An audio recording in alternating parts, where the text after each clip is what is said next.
So doctor, ഇന്ന് എൻ്റെ അടുത്ത് ഒരു കേസ് വന്നായിരുന്നു. ആ കൊച്ചെന്താന്ന് പറഞ്ഞാൽ പേരൻസിന്റെ കാര്യങ്ങൾ കേൾക്കാതെ അത് മാനിപ്പുലേറ്റ് ചെയ്തിട്ട് ബിഹേവ് ചെയ്യും.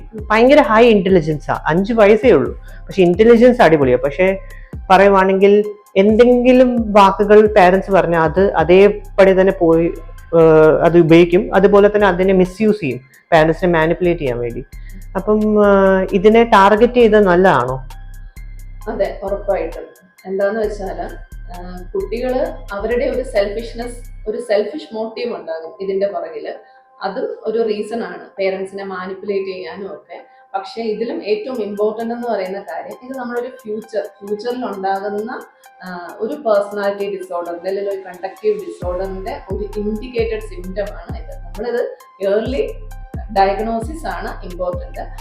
പേരൻസ് പറയും ഇത് നമ്മൾ ശ്രദ്ധിക്കേണ്ട, കുഴപ്പമില്ല, പിള്ളേരൊക്കെ അല്ലേ, ഇങ്ങനെ തന്നെയാണ് എന്ന് പറഞ്ഞിട്ടത് വെറുതെ കളയുക ചെയ്യാറ്, ഈ ഒരു ഏജിന്റെ പ്രശ്നമാണെന്ന് വെച്ചാൽ. പക്ഷെ ഒരിക്കലും അല്ല, ഫ്യൂച്ചറിൽ ഉണ്ടാകുന്ന ഒരു സൈക്കോളജിക്കൽ ഡിസോർഡറിന്റെ തന്നെ ഒരു ഇൻഡിക്കേഷൻ ആണ്. അപ്പോൾ നമ്മൾ പ്രോപ്പറായിട്ട് മാനേജ് ചെയ്യണം.